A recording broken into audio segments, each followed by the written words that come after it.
En esta mañana vamos a ver esta parte que tiene que ver con el reino de los cielos. Dice el verso 10 de Mateo 6:10, no tienen que ir, dice: venga tu reino, hágase tu voluntad. Y muchas veces cuando estamos orando, y a veces cuando nos enseñaron a orar este tipo de oración, repetíamos como una cotorra, ¿verdad? Como un papagayo. Pero hay principios espirituales en cada palabra, en cada punto, en cada coma. Hay principios espirituales que nuestro Señor estableció en los discípulos y que hoy establece en nuestras vidas. Cuando nuestro Señor Jesucristo está diciendo a los discípulos que cuando estemos orando debemos decir así: venga tu reino, el Señor lo que quiere decir a los discípulos es que cuando oramos en nuestro espíritu y por ende por nuestros labios, debe haber una declaración profética donde estamos estableciendo que el reino de los cielos sea establecido y sea manifestado. Por eso que cuando Jesús empieza el ministerio, dice la Escritura que empezó predicando el evangelio del reino. Jesús no empezó sanando, Jesús no empezó resucitando muertos. Jesús empezó predicando el evangelio del reino. Es por eso que en una de las cartas el apóstol Pablo declara: si alguno os predicare otro evangelio, no los recibáis. Porque la palabra evangelio significa buenas nuevas. Y es de ahí donde se levantan muchas falsas doctrinas, predicando buenas noticias que son nuevas. Y como también dice la palabra, el apóstol Pablo a Timoteo, que muchos van a tener comezón de oír y se van a acercar y se van a dejar arrastrar por esas buenas noticias que en cuanto a lo que es el alma e incluso al espíritu le puede confundir. Pero dice la Escritura que cuando Jesús empieza su ministerio, empieza predicando el evangelio del reino. Y es que cuando Jesús vino a la tierra, es con el propósito de establecer o restablecer su reino. Cuando tú y yo leemos Génesis capítulo 1, versos 26, 27 y 28, nos vamos a dar cuenta de algo.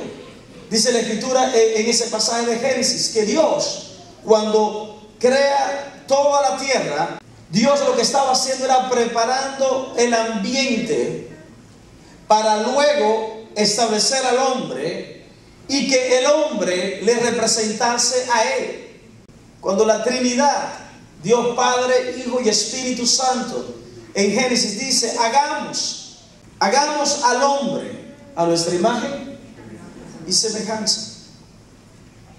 Era porque Dios tenía la visión y tiene la visión que el hombre, colocado en el lugar que Él creó para el hombre fuera un representante digno de Él.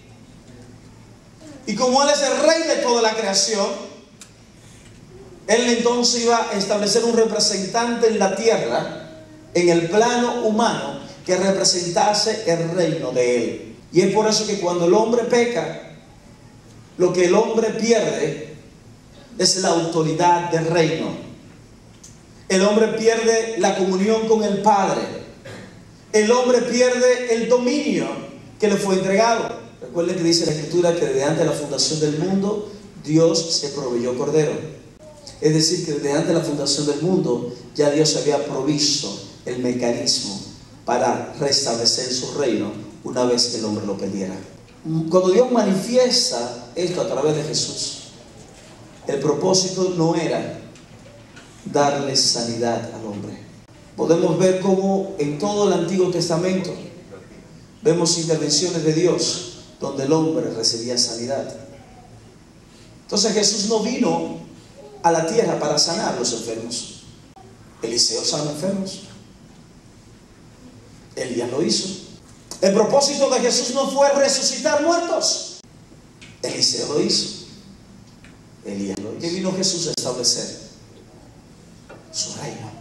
Por eso dice la Escritura que cuando Jesús empezó a predicar el evangelio del reino, Ahora bien, el reino de los cielos, una vez establecido, implica en él sanidad, salvación, liberación, prosperidad, restauración. Todo eso son elementos del reino, pero no es el reino. Cuando nosotros oramos y decimos, Señor, venga tu reino, estamos diciendo, Señor, yo quiero que los principios, que los propósitos, que como se funciona en el cielo, yo quiero que sea establecido acá. Eso implica el compromiso de que así como cuando Dios puso a Adán y le dijo, tú vas a enseñorear, tú vas a gobernar, tú vas a ejercer dominio. Así mismo dice la Escritura que una vez tú y yo hemos nacido de nuevo, somos establecidos en ese mismo momento como embajadores. Dice el libro de Efesios que somos embajadores de Él. ¿Qué quiere decir esto? Que somos representantes de su reino. Que cuando tú y yo oramos, venga tu reino, y reconocemos nuestra posición en Él, tú y yo estamos llamados a establecer el gobierno de Dios en la tierra. Establecer el gobierno de Dios en nuestras casas. Es como las embajadas. Una persona está siendo perseguida por el país donde está, por el gobierno local, regional donde se encuentra, y esta persona está siendo perseguida. Y si esta persona avanza y corre a alta velocidad y logra penetrar en la embajada de cualquier otra nación, el gobierno local, el gobierno regional no puede penetrar esa embajada, porque esa persona automáticamente se puso bajo el cuidado, bajo la protección de esa embajada. Una embajada, una casa, un edificio que está dentro de un país determinado, pero como representa a otro país, el gobierno local tiene que respetar lo que ese edificio representa. Yo lo que quiero decirte, iglesia, en esta mañana es que cuando tú estás orando, venga tu reino, Señor, tú estás diciendo, no importa lo que el gobierno local, no importa lo que en lo natural yo esté siendo perseguido, lo que yo pueda estar viviendo, lo que yo pueda estar sintiendo, yo estoy dentro de una embajada, yo estoy dentro de una cobertura donde nada ni nadie me puede tocar, donde nada ni nadie me puede quitar de mis derechos, porque yo estoy bajo la cobertura del reino de los cielos.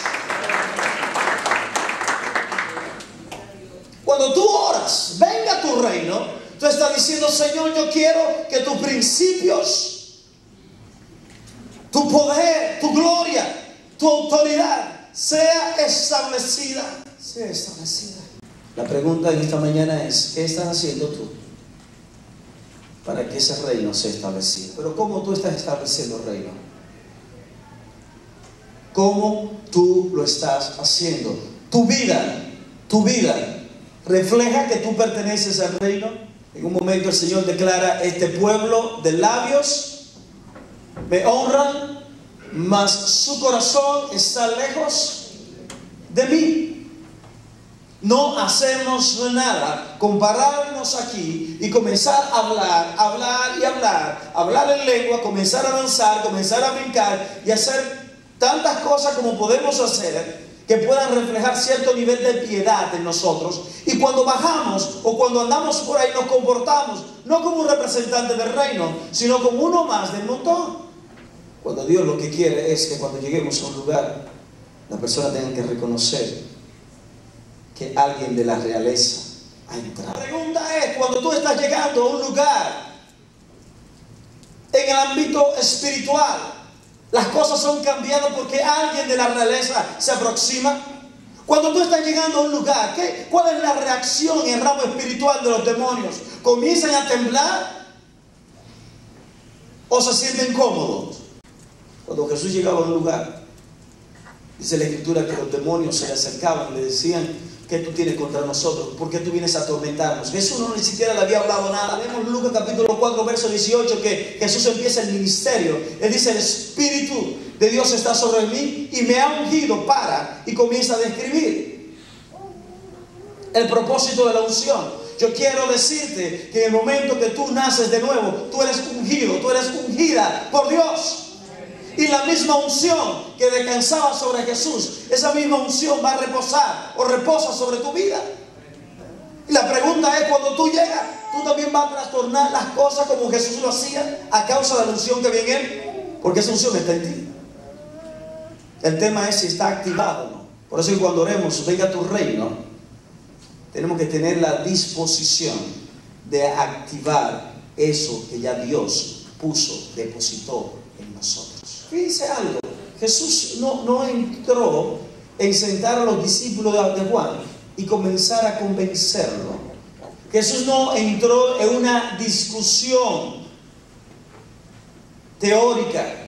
Jesús le dijo a ellos: díganle lo que ustedes están oyendo y lo que ustedes están viendo. Verso 5: los ciegos ven, los cojos andan, los leprosos son limpiados, los sordos oyen, los muertos son resucitados y a los pobres es anunciado el evangelio. Jesús no entró en discusión. Jesús le dijo a los discípulos de Juan: vayan y díganle lo que ustedes están viendo. ¿Y saben por qué? Porque el evangelio del reino, sin manifestación de poder, sin demostración, es filosofía, una religión más. Es un grupito más donde tú te sientes tranquilo, donde te sientes chilling, donde te sientes bien, ¿verdad? Donde te hablan que el alma, que el espíritu, que siento con tanta paz algo de ahí. Eso es filosofía, eso es vana palabrería, porque lo que establece lo que es el evangelio del reino es la demostración de poder. Díganme cómo las cosas están siendo transformadas, cómo los hogares son restaurados, cómo las vidas son levantadas, como el alcohólico, el homosexual, la prostituta, cómo son libertados de esa esclavitud y son pasados a una nueva vida. Mucho conocimiento, y recita la Biblia, desde Génesis a Apocalipsis, te busca la concordancia, óyeme, te conoce hasta los mapas, conoces todo, pero tu vida no ha cambiado, tu vida no ha transformado, ni siquiera un mosquito se ha convertido a través de ti. Mi hermano, mi hermana, es vana palabrería. Los tuyos en el evangelio pasan 20, 25, 30 años y su vida es la misma. Los mismos problemas, los mismos pecados, los mismos asuntos de cuando se convirtieron. Perdóname, pero déjame decirte que tú estás yendo a un lugar, tú estás escuchando un mensaje, pero no ha entrado a tu espíritu esa palabra. Cuando tú estás orando, venga tu reino, tú estás diciendo: Señor, no solamente quiero que mi familia, no solamente quiero que mi ciudad, que mi nación sea cambiada, sea transformada por el poder de tu gloria. Quiero que mi vida no sea la misma. Venga tu reino, está diciendo: Señor, yo me rindo delante de ti y quiero que los principios de tu reino son los que gobiernen mi vida. Muchas veces cuando yo oraba, cuando era pequeñito, ¿verdad? Y oraba así, yo oraba de manera automática y yo entendía que era: hágase tu voluntad en la tierra y en los cielos. Pero es: hágase tu voluntad en la tierra, así como en los cielos. Todo, absolutamente todo, es sujetado. La palabra deleítate en Jehová está hablando de una complacencia en la presencia de Dios. Que cuando tú estás delante de Él, tú reconoces, como también dice el salmista en el Salmo 16, que fuera de Él tú no quieres más nada. Y que cuando tú llegas a ese nivel donde Él es el todo en tu vida, donde fuera de Él tú no quieres nada, ese es el momento donde la voluntad tuya y la voluntad del Padre se fusionan en una sola voluntad. Es el momento que cuando tú abres tus labios para pedir lo que sea, tú vas a pedir conforme a la voluntad del Padre, porque tu corazón ha sido regenerado, tu corazón ha sido transformado a la imagen del corazón del Padre. La adoración que tú puedes darle a Él es su obediencia. Y obediencia a Él es cuando tú, queriendo, deseando, entendiendo que legalmente o moralmente algo te pertenece, pero tú entiendes que no es la voluntad de Él, tú renuncias a eso. Duele. Si alguno quiere venir en pos de mí, tienes que negarte a ti mismo. Pero así como el Señor en Isaías 53:11 dice que cuando vio el fruto de su aflicción, se sintió satisfecho. Cuando tú veas el fruto de tu discipulado al Señor, de convertirte de seguidor a discípulo, te va a sentir satisfecho.